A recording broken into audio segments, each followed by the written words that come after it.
Hello, David Roth, and hello, Hi. everyone. We're here to welcome you to our Commerce Reimagined series. It is put on by myself, Beth Kaminkow, Global CEO of VMLY&R Commerce, also CEO of VMLY&R New York. And we invite all different perspectives onto the show to think about commerce from its various angles and points of view out there today. No better than David Roth to join us in this conversation in the early part of 2023. David has been a longtime colleague and friend in many different capacities for both of us, but I think our worlds have intersected for over a decade now in the world of commerce and retail. Always a thought leader in the space, and is WPP's chairman of BAV, Brand Asset Valuator. He'll probably talk a little bit about that and what it is and its relevance to our space of commerce. And just has always been an incredible thought leader. Many of you probably watching or listening will know David in his many different incarnations when it comes to being at the leading edge of all things kind of retail and commerce and thinking. So it is terrific to get your perspective and points of view on so much that is happening today, David. Welcome. Well, thank you very much indeed, Beth. And it's always a pleasure and delight to be with you. It's a shame we're not sitting next to each other physically. But yeah, it's an amazing time to be in commerce at the moment. Probably the best ever. The scariest, but the best ever. That's funny that you should say scary. We'll come back to a little bit more that's behind that. For me, it does feel like a little daunting in terms of just how fast things are coming at us and changing and how to keep up with that change. That's obviously taking place at a broader scale across marketing, but particularly in terms of the tools that are coming into the commerce space and how connected everything is becoming. Last year, as you know, David, we set off to really put creative commerce on the map and lean into the ideas of creativity beginning to emerge in the commerce space. So it wasn't just about data and algorithms and analytics at work, but it was really about also an expression of creativity at the heart. This year, we're declaring that it is a commerce revolution that is happening. And I think the simple phrase around that is just the upending of marketing as we knew it, with commerce forever inextricably linked to marketing now. We probably felt like it was like that for a long time, but I think everyone is now acknowledging that these worlds or these disciplines are really coming together in a much stronger way. So I'd love to start there and just get your own perspectives of like, what are you seeing when you think about the year ahead and drawing from sort of years of expertise in this space. Sure. Well, I mean, that's a great place to start. And I suppose like anything, when you look at the future, it's always good to take a little bit a view of the past, because it tends to sort of frame where we are at the moment, and B, probably where we're all heading. And I mean, looking back at the waves of e-commerce, and then I suppose the notion of we don't even have to talk about the EBIT anymore; it is just commerce. The first sort of wave was about adoption, and everything was done in order to create as much adoption as possible. And there was a lot of innovation out there, which was great, and certain categories grew faster than others. And I think we saw just before COVID what I would say was the next wave, which is, and I think this is about how things mature, that the volume that a lot of people were doing in their e-commerce commerce operations was significant, and it had a significant impact on the organization. So it was less about driving volume and more about optimizing that volume in order to make sure that it was as profitable as it could be for the organization, both in terms of dollars and cents profitability, but also in terms of its strategic value to the organization. Now, of course, COVID, like in many ways, was clearly a seismic shock, and it, in its own wake, in a sense, drew more and more, more volume into the commerce space. But I think we're now returning, and we're seeing, clearly it's impossible to grow at the rate that it grew over the COVID period, and thank goodness for e-commerce at that period of time, because I think we'll all be in a significantly worse place without it. So we should thank the early adopters for ensuring that the path to e-commerce and delivery across lots of different sectors was well established and in place before the pandemic hit us all. But I think now what we're seeing, and it's cyclical as well in terms of the economic cycles around the world, the absolute importance now of being able to optimize each element of the e-commerce operation to ensure that not only does it deliver volume, but it also delivers an economic return and profitability. And that's why I think you're absolutely right in terms of the notion of all the skills that that we've learned as communicators and as marketeers, both on the agency side and the client side, all those skills that we've used and adopted in the physical world. Those skills now need to be in operation in the virtual and e-commerce space as well. And the notion that it's possible to engage with consumers, have deep emotional engagements with consumers purely by algorithms is, I think, an anathema. I think the world would be a dreadful place if algorithms,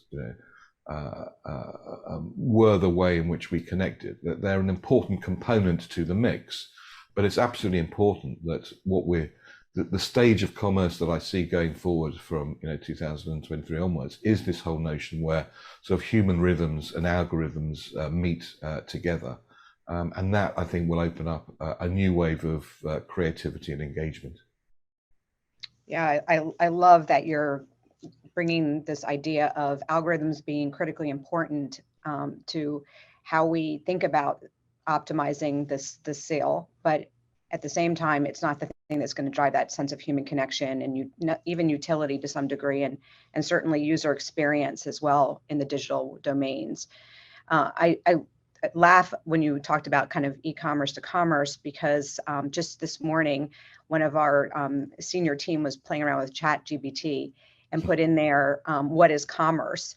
And it came back with an e-commerce definition. So as smart as those fundamentals might be that are feeding it, it's still missing. Well, actually, whilst we're talking about that, yeah. I was very glad to get hold of access very early on. I've been playing around with it for a little while now, and two things that I did, which were a lot of fun. I'm sure we're going to come and talk a little bit about what's going on around the world, but I asked it to write a 100-word summary of Alibaba's 11/11. In fact, I didn't even say Alibaba. I just said 11/11 Global Shopping Festival, and it came back with a really good sort of summary. Got a few numbers incorrect, but it was pretty good. And then I said, well, can you do exactly the same, but do it in the style of William Shakespeare? And it was tremendous. But it is a good place to go. Like, we do look around for a deeper understanding of the dynamics that are driving some of the change right now in behavior. Obviously there was this massive force in the pandemic, but there's still across the world places where people are thinking about shopping differently, they're operating differently, their whole infrastructure is set up to deliver differently on the promise of a different kind of commerce infused in our lives. And both of us obviously study, and you've lived and been deep into China in particular, but fully across Asia. I don't think you can be in commerce without being obsessed with everything that is happening in Asia today. And so I'd love to get your thoughts on what do you see happening there, and how much of that is an ability to then look into the future of other markets in the Western world. Sure. Well, I think probably when we first met all those 10, 15 years ago, if you wanted to know what was going on, what the future of retail was all about, you went to the States, and you started off in New York, and then you did Chicago, and then you did Atlanta for food, and then you went to San Francisco for a bit of fun afterwards, and you came home with a whole host of ideas and things you'd seen, and you were a hero, and you implemented as many as you could, as quickly as you could. I think now, if you want to see the future of what retail is all about, you absolutely have to be a student of what's going on in China. Now, of course, for the last 3 years, we haven't been able to physically go to China, which personally has been phenomenally frustrating. I'm really glad that China's now opening up, and I can't wait to get back. But China gives us a vision of the future, because I think of the integration that the big players, and Alibaba, JD.com, etc., managed to do between online and offline, and there was a real understanding that the two of those things had an absolute symbiotic relationship, and it was amusing in a sense to look at in the early days, especially of Alibaba, when they started to open up physical stores, because here was us in the West thinking, well, I wish we could close all our physical stores and just have, digital operations. And here's Alibaba that had only digital operations suddenly opening lots of physical space. And I know there was a lot of quizzical people saying sort of why. And I think we've learned during the pandemic period, how important it is to be able to do things physically and do things virtually. Have in the physical stores distribution and picking and packing and whatever that can get closer and closer to the locality.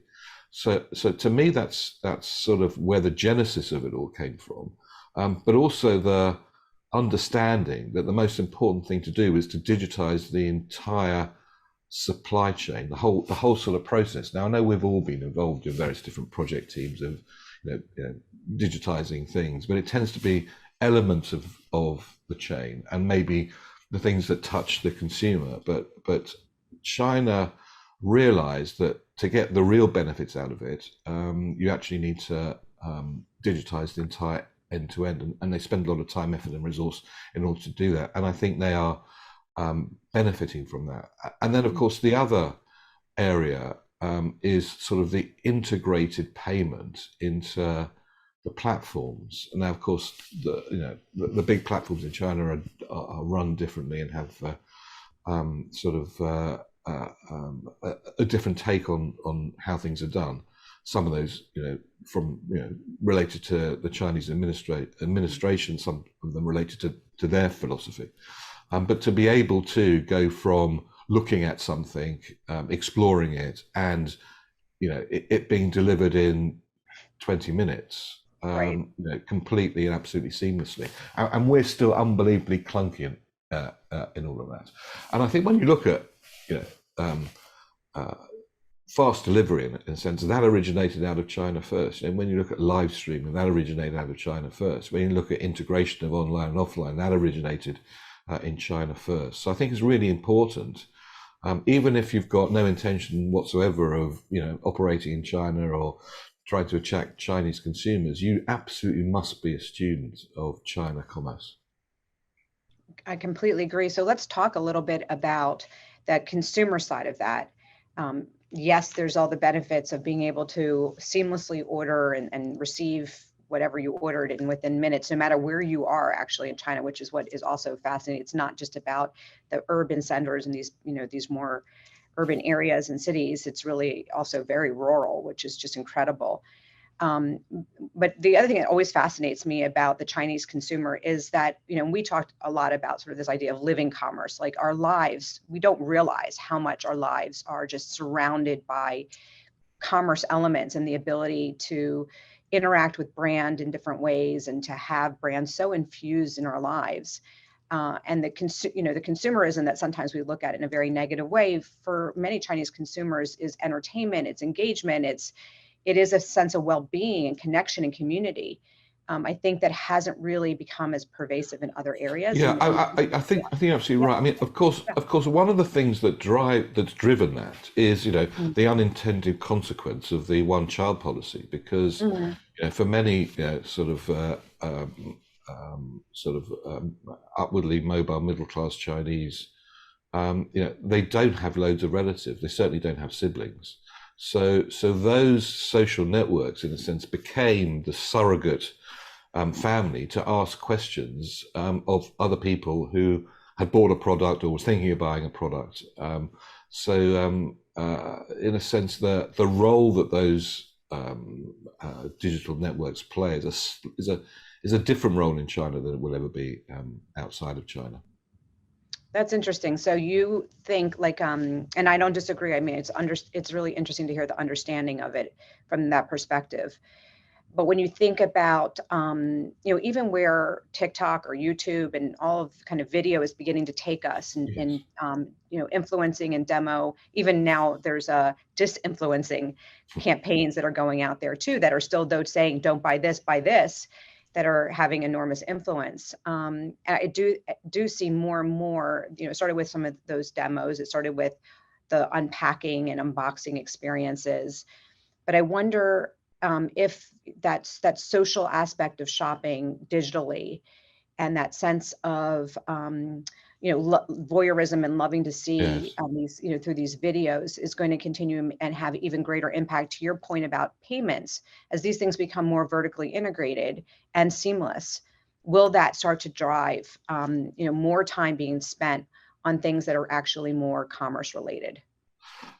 I think so. If you take that sort of notion of, you know, in a, it's very difficult to even paint what this era is going to be, but in this sort of combination of Internet of Things era. Now, obviously, the Mm-hmm. Internet of Things has been long heralded and it's been very short on delivery, but we're beginning to see some interesting Internet of Things applications together with sort of the virtual world. Put all of that together, and yes, every single surface is going to have the opportunity to be a selling surface. Every single element within an environment will have the capacity to turn itself into a store in one form or another. Now that's either unbelievably, it's very liberated to people like us. I'm sure it is. Maybe for some consumers, they might find that rather overwhelming. And I think that's something we have to be conscious about. But I think it also goes back to something very fundamental about shopping. Shopping is inherently a very sort of social activity. We meet people when we shop. If we're shopping for clothes or whatever, you might take friends, partners, relations, or whatever to help us in that sort of process. And I think we sort of went into the e-commerce stage in a very sort of practical way. Here's a product, here's a price, click it, whatever. And that sort of social aspect was not really there because, in a sense, the technology to support it wasn't there. And I think what we're now seeing is the technologies to support the socialization now of that shopping experience, bringing in sort of friends and advisors, using the unboxing sort of videos and the TikTok videos within our customer journey of the decision-making process is going to be the redefinition of actually what the shopper journey is all about. And that shopper journey, when we first met, that shopper journey sort of, in a sense, although of course we knew it wasn't quite like that, started from a piece of communication and then into the store and the journey within the store. But obviously that shopper journey now is completely non-linear and has a lot of moving parts around it. And I think the great opportunity, which is why I find it absolutely fascinating, and the great challenge is, how do we curate all of that to, an experience that is great for the customer and great for the retailer, in a way that we have to acknowledge, is not going to be linear, and people are going to go in it in various different directions, and that's quite a challenging thing to be able to do. But I think those people who are going to be really successful are those people that's going to rise and meet to that challenge. So would you call retail media rising and meeting that challenge? Or would you say that it is, retailers sort of battling back for a moment that they have to gain more dollars from the manufacturers and a little bit more profit out of the equation, where they were losing ground pre-pandemic anyway? And it also an area that is a bit more mature in the US market and picking up quickly in places like Europe and UK. But what are your thoughts there in terms of the role retail media has to play and the growth that is coming from it right now? I'm a great supporter in the sense of retail media, not just for the way in which, in a sense, we as communicators get the opportunity to speak to people, at that moment of truth. you know, when their hand is going left or going right, to brand A or to brand B, to be there at that moment, is and to use it well and efficiently is sort of utopia for people like us. Um, um, I think it's more to do now, because in a sense we've had the ability to do that, and there've been many trials around the world, for the last 10 years or so.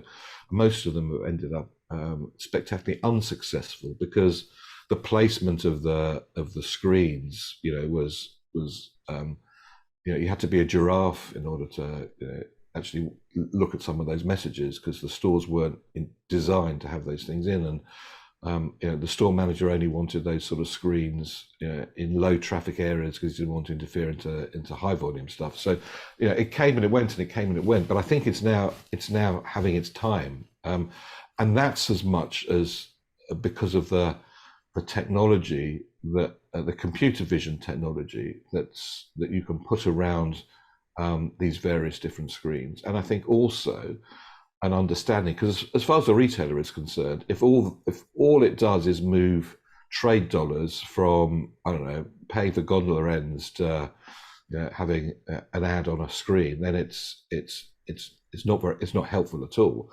But if it moves brand spend, out of Google or other places, search in particular, and puts it into the stores, then it is additional revenue for the manufacturers, and I think clearly that would be very welcomed. Exactly where I wanted to head with the conversation, because for years you were covering 11/11, oftentimes right at the festival. And this past year we've saw this real extension of almost 11/11 and Amazon Prime Day starting to now knit together with Black Friday and the whole holiday shopping season, if you will, really on a global scale now. Like even Black Friday is something that is happening across the world, not just a U.S. Thanksgiving oriented holiday that it was before. So we both come from a time where we remember seasonality really drove. There were those must-win time periods throughout the year that drove shopping behavior. And now, as we're talking about occasions, that is something that can be understood at a much more daily, habitual level. But still, those events matter a lot, especially for particular brands. Talk a little bit about what you're seeing there, both what you witnessed last year and drawing from your sort of history of understanding some of these big festivals and seasonality, and then what that means for our future of shopping and how we think about commerce. Sure. You can't help but be amazingly impressed by 11/11. From the thinking of it. So 11/11 started in China. It started by university students, female university students, who, during the Chinese Valentine's Day, we're almost approaching the West Valentine's Day. I'll talk about that a little bit later on as well, maybe. And in China, if for Valentine's Day, the Chinese Valentine's Day, if you have a partner, you exchange gifts. And these students thought, well, actually, we don't have a partners, but there's no reason why we shouldn't have gifts. So why don't we go out and buy gifts ourselves? And Jack Ma, being the amazing businessman, entrepreneur, showman that he was, heard about this, and he thought, actually, that's a really great idea. So why don't I ask the vendors on my platform on 11/11, and 11/11 was chosen because the Chinese symbols for 11/11 looked like sort of single figures. Mm-hmm. And that's sort of how it started. And I think there were probably about 150 vendors who gave discounts, and as they say, the rest is history. The key to me about sort of why that has been successful is all around innovation, and I think that's the thing that we miss sometimes when we look at Black Friday and Cyber Monday and the traditional sort of sales periods, because Alibaba took the view that the best way to engage consumers was to make those festivals interesting, theatrical, highly engaging, and I suppose there was a parallel path with the technology developing over that period of time. So, last year was probably the absolute coming of age of live streaming in the context of 11/11. Pretty much, anyone who was anyone was live streaming was an integral part of the proposition. We saw this year for the first time, in particular, the luxury brands really embracing, the metaverse.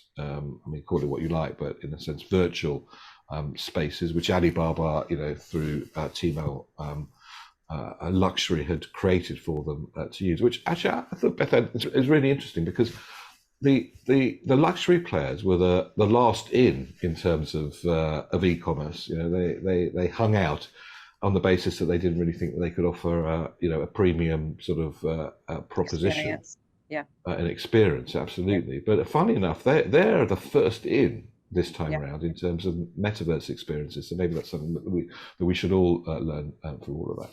So in summary, I would say this: that the success of 11/11, and it is amazing, successful. Pretty much all major brands now really. It's their biggest shopping period of the year. That has advantages and disadvantages to it. You can't ignore it. But the success is the constant innovation, and the fact that 11/11 now is seen as the place for manufacturers to launch new products, to do limited editions, and as the sort of the precursor to developing new relationships with new consumers. And drive loyalty to be used for the rest of the year. And I sort of feel that, again, one of the reasons why you really do need to observe what's going on in China, that they're actually very good at moving things on the whole time, as opposed to sometimes when you look at some of the sales activity for Black Friday, you look at what's being advertised, and it's stock that probably the retailer has sung happy birthday to a couple of times. In a desperate attempt to actually shift it before the order system insists that it all gets written off. Yeah, it's more promotion than it is innovation driven, which is a really great point. That also the role that these big moments can play is about thinking of holistically through the year. How do you get your consumer into like a new behavior with you, a new engagement with you, a new loyalty relationship with you that then takes you throughout the year. But there's this moment in time where you have a captive audience with a certain expectation and openness to engage differently, which I think is really important point. So absolutely, now, and one other thing just to add to that is the role of the platforms, because the platforms are not sort of passive. And again, I think the platforms outside of China are particularly passive, but what they're doing is that they're continuously creating new technologies. I mean, let's call them technologies, but new ways that their brands and their vendors can engage with consumers, and that ends up being a great symbiotic relationship, because the brands need the platforms and the platform needs the brands. Yeah, it's exploiting the marketplace differently than I think we've seen in other areas. And I think we will see more of that, and certainly as these, even retail spaces become more marketplaces in how they behave and how they show up as a different kind of platform for consumer engagement. David, I could talk with you forever, and I know that we now have to have a whole separate call for the ChatGPT conversation in commerce, that we'll have to leave that for the next time. But it's been a real pleasure, and as always, you always open my mind and help all of us think about this space in new ways. Well, it's been a delight, and I have to say, what I love about your personal journey as well is, it transcends the physical world, the strategy world, and now the virtual world, and there are not that many people that have that broad amount of experience, and it shows in the VMLY&R proposition. So congratulations to you as well. It's always a delight and a pleasure working and speaking with you. Thanks so much.